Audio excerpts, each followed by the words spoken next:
Hello, welcome, नमस्कार। Prime time में आप सभी का स्वागत। मैं हूं आपके साथ विजय कुमार पंड्या। बंसल न्यूज पर सबसे पहले खबरों का सिलसिला अगर शुरू हो तो बात ग्वालियर से शुरू करते हैं, क्योंकि ग्वालियर में शहीद की प्रतिमा के लोकार्पण कार्यक्रम में कांग्रेस विधायक सतीश सिकरवार ने मंच से केंद्रीय मंत्री ज्योतिरादित्य सिंधिया की जमकर तारीफ की है। उन्होंने ये तक कह दिया है कि ज्योतिरादित्य सिंधिया की कोशिश से ग्वालियर फिर अव्वल बनेगा। सतीश सिकरवार के इस बयान के अब कई मतलब निकाले जा रहे हैं। वो इसलिए भी क्योंकि कमलनाथ के भिंड दौरे से एक दिन पहले उन्होंने इस तरह का बयान दिया है। ग्वालियर चंबल के बिगड़े समीकरण, कमलनाथ के दौरे से पहले अलग रिएक्शन, कांग्रेस विधायक ने की सिंधिया की तारीफ, क्या कांग्रेस को मिल पाएगी जीत? 23 फरवरी को मध्य प्रदेश कांग्रेस के अध्यक्ष कमलनाथ भिंड दौरे पर रहेंगे, लेकिन उसके ठीक एक दिन पहले ग्वालियर में कांग्रेस के समीकरण बिगड़ते नजर आ रहे हैं। दरअसल मंगलवार को कांग्रेस विधायक सतीश सिकरवार मंच से केंद्रीय मंत्री ज्योतिरादित्य सिंधिया की जमकर तारीफ करते नजर आए। मैं हृदय से उनका बहुत बहुत स्वागत अभिनंदन करता हूं और आशा और उम्मीद करता हूं कि श्रीमंत सिंधिया जी के प्रयास से ग्वालियर एक बार पुनः अव्वल स्थिति में आएगा। एक समय था जब ग्वालियर अव्वल रहता था, आज ग्वालियर जबलपुर उज्जैन इंदौर से कई संभागों से पीछे है। लेकिन मुझे आशा और उम्मीद है कि आने वाले समय में जो ग्वालियर का गौरव, ग्वालियर का वैभव पुनः लौटेगा और ग्वालियर इस शहर प्रदेश में सबसे अव्वल स्थिति में बन जाना जाएगा। धन्यवाद। भला विधायक जी ने ऐसा क्यों किया? कांग्रेस के विरोधी की तारीफ में कसीदे क्यों गढ़े? इस पर कई तरह से चर्चाएं गर्म हैं। क्या सतीश सिकरवार अब सिंधिया खेमे में जा सकते हैं? क्योंकि वो पहले बीजेपी में ही थे। अभी कुछ दिन पहले गोडसे पार्क को खुलवाते वक्त भी वो हिंदू महासभा के साथ नजर आए थे। देखो, अंततः सत्य तो बोलना पड़ता है। कांग्रेस के विधायक भले ही हैं, उनका रूट क्या है सतीश जी का ये भी सबको पता है, और उनको भी मालूम है कि विकास केवल भारतीय जनता पार्टी कर सकती है। और सिंधिया जी भारतीय जनता पार्टी में आए हैं तो उनकी व्यक्तिगत क्षमताएं भी हैं और भारतीय जनता पार्टी का विकास का एजेंडा भी है। सतीश सिकरवार जो है एक ज़मीन के आदमी है और मैं समझता हूँ, क्योंकि उनके चुनाव में रहा हूँ, जिस तरह का उनका व्यक्तित्व है, उन्होंने कांग्रेस की सदस्यता ले ली है, वो कांग्रेस में लगातार बने रहेंगे, क्योंकि उनके स्वभाव को मैंने बहुत नज़दीकी से देखा है। एक बार जिसके हो गए फिर उसके हो गए। ज्यों-ज्यों साल 2023 पास आता जा रहा है, त्यों-त्यों सियासी समीकरण की तस्वीर बदलती दिख रही है, या यूं कह लीजिए कि नेता रंग बदलते नजर आ रहे हैं। सवाल यह भी है, क्या कांग्रेस को सिकरवार की तारीफ से चिंता करने की जरूरत है? क्या कांग्रेस को ग्वालियर चंबल पर फिर से सोचने की जरूरत है? क्योंकि इस इलाके में सिंधिया के बीजेपी में जाने के बाद से कई समीकरण अपने आप बदलते जा रहे हैं। प्रहलाद सेन, बंसल न्यूज, ग्वालियर। उधर ज्योतिरादित्य सिंधिया ने भी सिकरवार प्रसंग पर अपनी प्रतिक्रियाएं दी हैं। आइए सुनते हैं क्या कुछ कहा उन्होंने। देखिए, मैंने सदैव ये माना है कि राजनीति का सदैव एक स्तर होना चाहिए। चुनाव आते हैं तो हम लोग आमने सामने जरूर होते हैं, उसके बाद सबको मिलकर क्षेत्र के विकास और प्रगति में साथ में मिलकर लगना चाहिए। मुख्यमंत्री शिवराज सिंह चौहान ने ग्वालियर में वर्चुअली करोड़ों का लोकार्पण किया है। उन्होंने नवीन जिला पंचायत भवन, नवीन राजस्व भवन और 2,91,00,000 की लागत से वीर सावरकर सरोवर के म्यूजिकल फाउंटेन का लोकार्पण किया। कलेक्ट्रेट सिरोल मार्ग पर नवीन जिला पंचायत भवन परिसर में कार्यक्रम हुआ, जिसमें बतौर मुख्य अतिथि केंद्रीय मंत्री ज्योतिरादित्य सिंधिया भी शामिल हुए। सिंधिया के अलावा प्रभारी मंत्री तुलसीराम सिलावट, ऊर्जा मंत्री प्रद्युम्न सिंह तोमर और मंत्री भारत सिंह कुशवाहा भी मौजूद रहे। और ये जिला पंचायत भवन 4 करोड़ का भवन, 32,000 स्क्वायर फीट, जिसमें सारे आधुनिक विचारधारा, सारे आधुनिक कल्पना के आधार पर वाटर हार्वेस्टिंग की यूनिट, सोलर की यूनिट, मतलब जिस तरीके से हम लोग गांव की विकास और प्रगति चाहते हैं, उसकी शुरुआत होगी तो मनीषा जी के द्वारा इस जिला पंचायत के भवन के आधार पर शुरुआत होगी। और इस मौके पर केंद्रीय मंत्री ज्योतिरादित्य सिंधिया ने कमलनाथ के दौरों को लेकर तंज कसा है। सिंधिया ने कहा है कि ग्वालियर चंबल अंचल में अतिथियों का स्वागत किया जाता है। उन्होंने मीडिया से अपील करते हुए कहा कि उन्हें विश्वास है कि वो पूर्व सीएम कमलनाथ का स्वागत करेंगे। आपको बता दें कि पीसीसी चीफ और पूर्व सीएम कमलनाथ 23 फरवरी को ग्वालियर चंबल अंचल के दौरे पर रहेंगे, जहां वे कार्यकर्ताओं से मुलाकात करेंगे। हमारे ग्वालियर चंबल संभाग में अतिथियों का स्वागत किया जाता है और मुझे विश्वास है आप भी करेंगे। हमारे ग्वालियर चंबल संभाग में अतिथियों का स्वागत किया जाता है और मुझे विश्वास है आप भी करेंगे।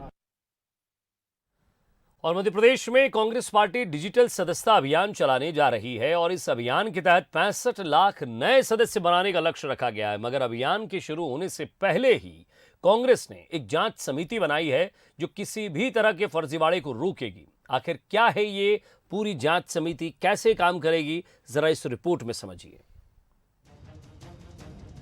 मध्य प्रदेश में कांग्रेस इस वक्त एक्शन मोड में नजर आ रही है। पीसीसी चीफ कमलनाथ लगातार कांग्रेस दफ्तर में बैठकें ले रहे हैं। कांग्रेस का लक्ष्य मिशन 2023 है, लिहाजा घर घर चलो अभियान के बाद अब कांग्रेस डिजिटल सदस्यता अभियान चलाने जा रही है।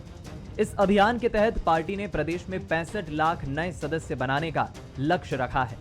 लेकिन खास बात यह है कि किसी भी तरह का फर्जीवाड़ा ना हो, कोई फर्जी सदस्य ना बनाए जाए। इसके लिए 5 लोगों की कमेटी बनाई गई है।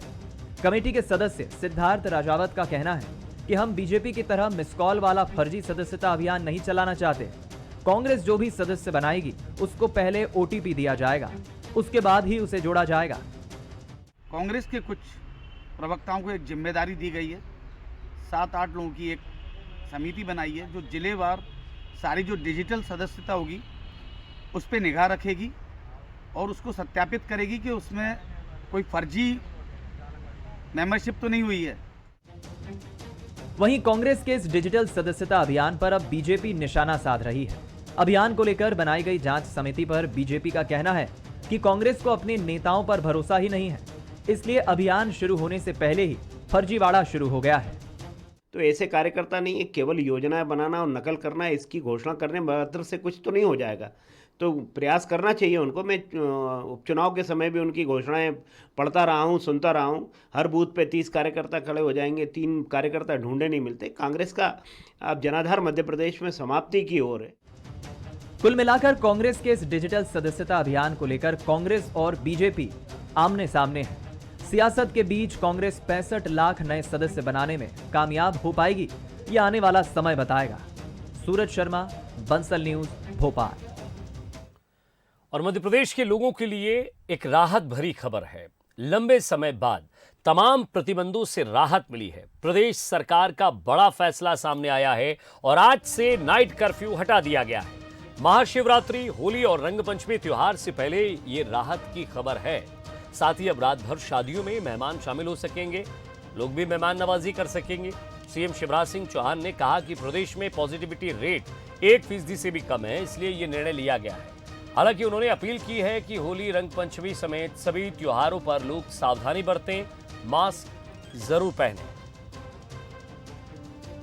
कोरोना की समीक्षा बैठक आज माननीय मुख्यमंत्री जी की अध्यक्षता में संपन्न हुई और हर बार की तरह माननीय मुख्यमंत्री जी ने बारीक समीक्षा आज की। कल भी 60,000 से ऊपर सैंपल लिए गए थे। सैंपलों में कोई कमी नहीं रखी। अधिकांश कोरोना में जैसे जैसे सुधार होता गया, छूटें दे दी गई थी, प्रतिबंध हटा लिए गए थे और आज रात्रिकालीन कर्फ्यू जो था उसको भी माननीय मुख्यमंत्री जी ने समाप्त कर दिया है। अब पूरी तरह से प्रतिबंधों से मुक्ति मिल गई है। इसके बावजूद भी हम सोशल डिस्टेंसिंग का पालन करें, सजगता के साथ में होली, पंचमी जैसे त्योहारों को मनाएं। क्या आज आपने तारीख पर गौर किया है? यानी आज मंगलवार को क्या तारीख है? आज 22 फरवरी है और यही अंक इस डेट पर बहुत ही इसे खास बना रहा है। जरा इसे देखिए। आज की तारीख आपको उलट पलट कर देखिए, आप बिल्कुल आपको एक जैसी ही लगेगी। जी हाँ, 22 तारीख, दूसरा महीना और साल 2022। हम बात कर रहे हैं तारीख 22/02/2022 यानी कि 22 फरवरी 2022 की। आज की तारीख को अगर हम अंकों के हिसाब से देखें तो 2202-2022। तो पैलिंड्रोम भी ये कह सकते हैं कि पैलिंड्रोम का मतलब ये होता है कि ऐसे शब्द, ऐसे अक्षर जिसे आगे से पढ़ने या पीछे से पढ़ने पर अर्थ वही निकलता हो। और इस डेट को भी उलट पलट कर देखिए तो ये बदलता है तो अपने स्वरूप में ही, यानी आप इसे सीधा पढ़ें या उल्टा, इसका अर्थ नहीं बदलेगा। उल्टा सीधा एक समान, ऐसे कई शब्द भी होते हैं जिसके अर्थ नहीं बदलते। जैसे अंग्रेजी में मैडम, आज की तारीख के साथ भी शायद यही इत्तेफाक जुड़ा हुआ है।